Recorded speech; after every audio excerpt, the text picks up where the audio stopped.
is Friday, which means we always post a workout of the week, or basically a what to do for the weekend. And as a suggestion from some of my clients, instead of just posting a list of the workout and just saying, hey, here's a workout you can do, a lot of them who have been doing the challenges that we do quarterly have really enjoyed the videos that have gone along with the challenges and suggested that maybe we should include those with our weekly workouts. So today, for the first one, I am adding one in. So hopefully you guys enjoy the instructional video that goes along with our Friday, our weekly workouts that we post. So today, we are going through our wood, and it has 9 different movements in it. So what I do is I take you through all of the movements one time, showing you some different variations, some different modifications depending on your fitness level. And then I always suggest you just take it and run with it. If you want to go through it one time, that's excellent, that's great. But if you want to go through it 2 or 3 times or set a timer for 30 minutes, go for it, do it, make it your own. You have all weekend, so embrace it, do it, love it, and crush it. So give me some feedback, let me know what you think about this, and let's just see how it goes. So our first one for the workout that we're gonna be doing today is gonna be crunches. We're gonna be going for 30 crunches. That's gonna be taking us down onto the ground. We've all done crunches before in the past, so we all love them. Since we're gonna be doing 30, I'm gonna show you a couple different variations to make them harder or easier depending on your current fitness level. Boom, down we go. All right, when we're doing our crunches, standardly, we like to keep our feet flat on the ground. What we want to do is either cross our hands across our chest or next to the ears. What we do not want to see is an interlocking behind the nape of our neck. Now, why do you not want to interlock behind the nape of your neck?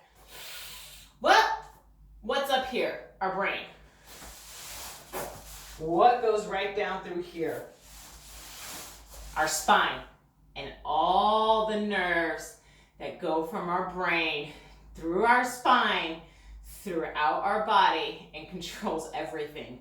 So if you interlock at that nape of the neck and you use that momentum to jerk your body up, and you end up spraining it or twisting it or tweaking it, you can cause some damage back there. So why risk it? Easier across the chest or next to the ears.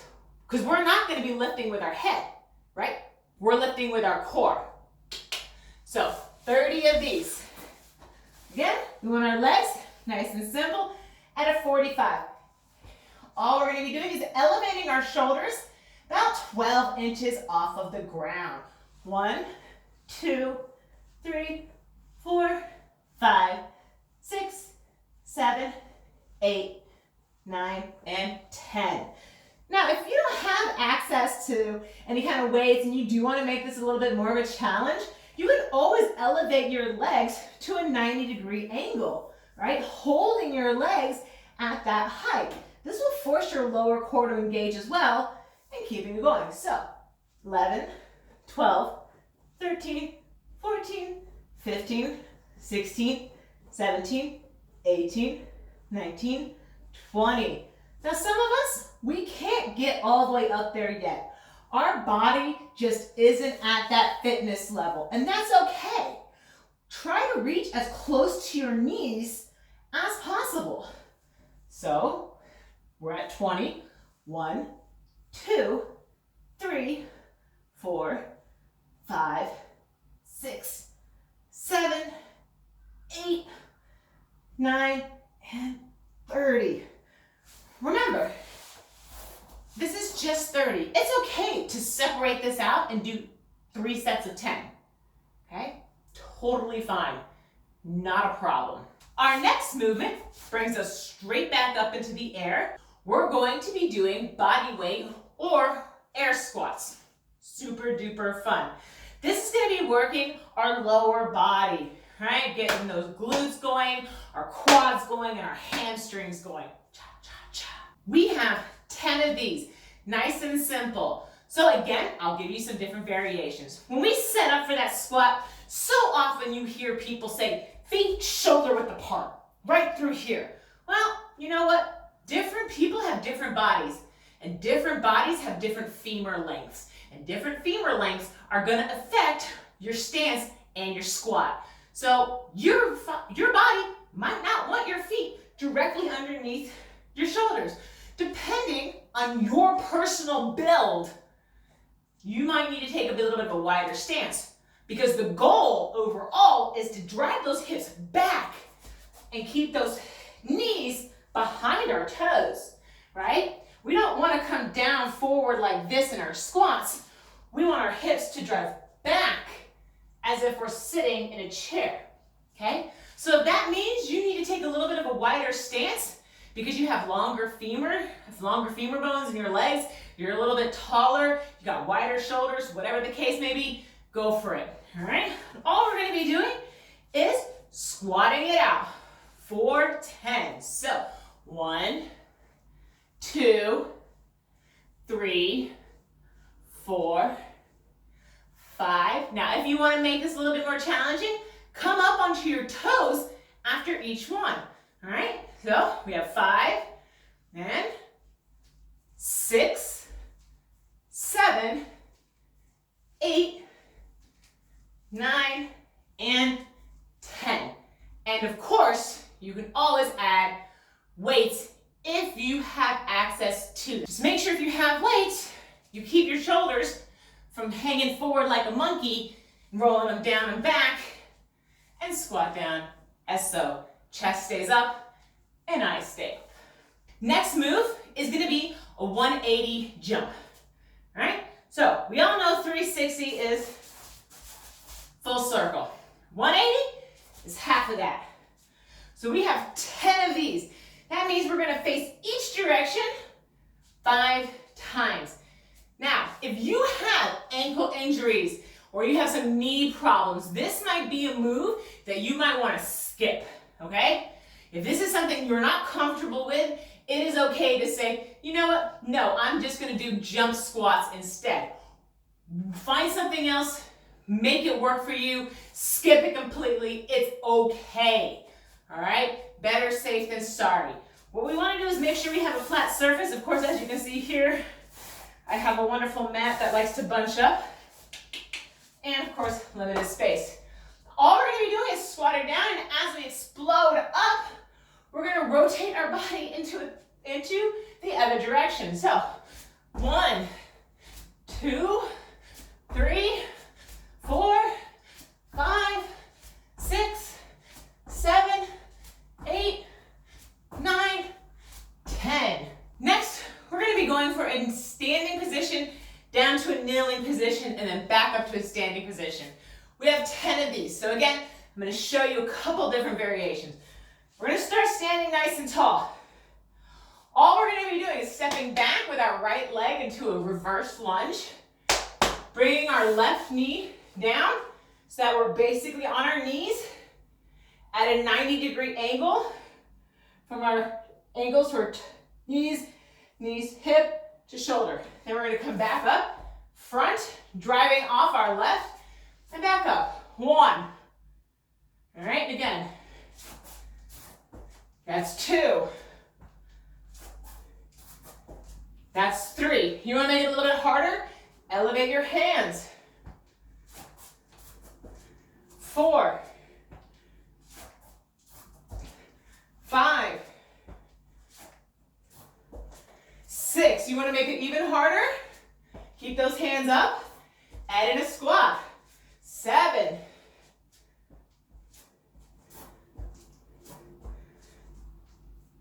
8.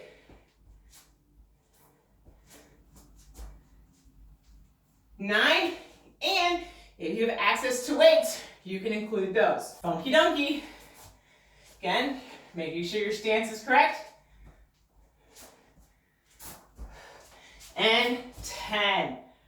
Booyah. Next, we're gonna make sure our heart rate really kicks it up into high gear with 30 high knees. That's gonna be 15 on each leg or 30 in total, depending on how you count. And our goal is to bring our knee as close to hip height as possible. Now, depending on your fitness level, you might only be able to stand in place and walk. And that is completely fine. Nothing wrong with that. You can march. All right, 1, 2, 3, 4, 5. That is beautiful. Does not matter. All right, 6, 7, 8, 9, 10. Or we can do the full high knees. 11, 12, 13, 14, 15, 16, 17, 18, 19, 20. 2, 3, 4, 5, 6, 7, 8, 9, 10. All right? It is what works for you. Next, we're going to be going back down into that supine position onto our back. And we're going to be going for a hip bridge to an overarm reach. We got 10 of these again. Now again, for my limited space, I'm going to try my hardest not to hit this wall. As we're in 10, I'm going to show you a few variations, so depending on what works for you. Our ultimate goal is to elevate our hips, roll up onto the opposite shoulder that we're reaching, and reach up behind. So if I'm reaching with my left arm, I'm rolling up onto my right shoulder, and come back down. Up and down, engaging my glutes each time. 3, 4, 5. Now that reach might not be there for you yet. That is okay. You can still do that glute hip bridge. All right, 5, 6, 7, 8, 9, 10.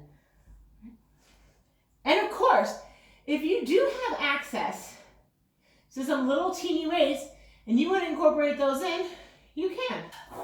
Our next move is going to take us from a supine position back to that prone position for our wide push-ups. Why am I specifying a wide push-up?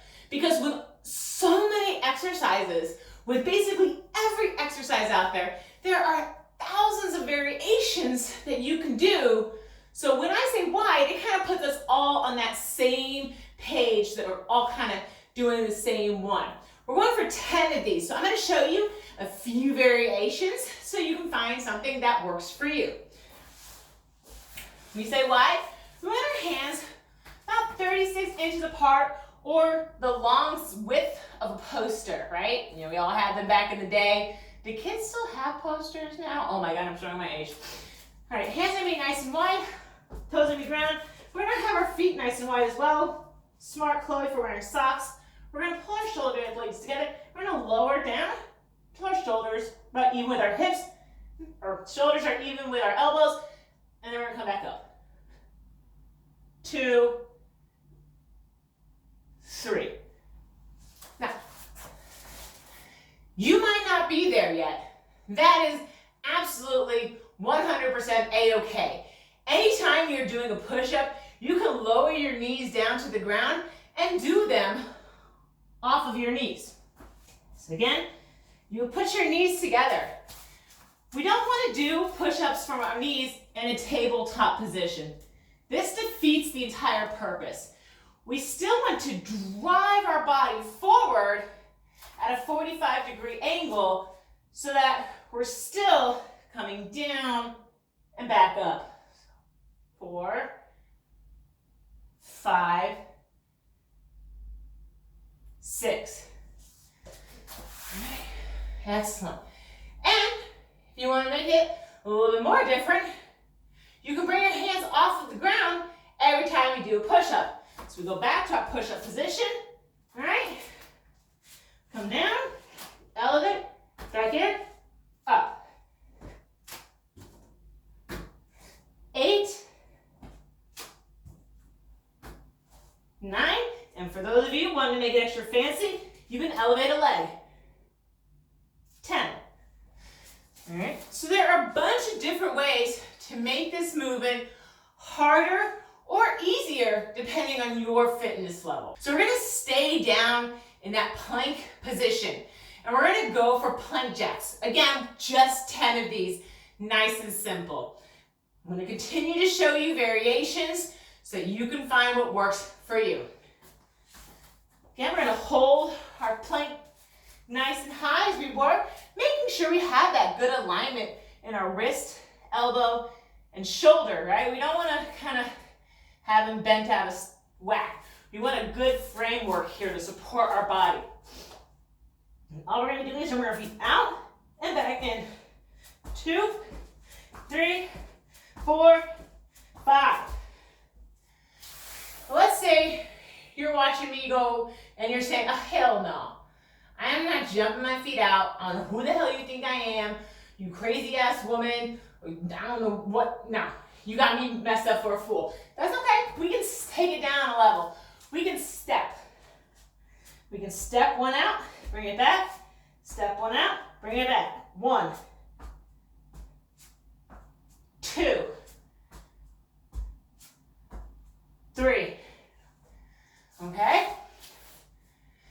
We can even take it and make it a little bit easier by elevating it to a higher surface, as if you have a coffee table, or you can do it off of a bench or something like that, making it a little bit easier for a stepping purpose. Bring my handy dandy little bench over. Same concept. You're still not going to want to have a tabletop position. This is a no-no. We still want to bring our body into an angle. We can still step. Okay? Or if you want to shake it up and make it even more challenging, and you have access to some of these like resistance-y loopy bands, you can put them around your ankles to add some resistance. Bringing them in nice and high around the calf for our last 3. 1, 2, 3. Boom. Easy capeasy. Our last move is going to bring us up to standing position, as we're going to go for 30 jumping jacks. When we do our jumping jacks, we're looking for that full range of motion coming up over our head as our legs come out laterally moving. 1, 2, 3, 4, 5, 6, 7, 8, 9, 10. Now let's say you're not there yet. That jumping is not working for you. You can still step. 11, 12, 13, 14, 15. Or if you have shoulder injuries, some rotator cuff injuries, you can always bring your arms in front, right? 16, 17, 18, 19, 20. That is okay. We can find something that works for you. Or if you have those handy dandy little resistance bands, you can keep them on your legs to make the jumping jacks a little bit more harder. 21, 22, 23, 24, 25. Or if you don't have the resistance bands, but you still want to make it harder, you can add a toe touch in there. All right? So, ready? You're here. 25, 26, 27, 28, 29, and dirty 30. Boom. So, that is our Strive Fitness workout for the weekend.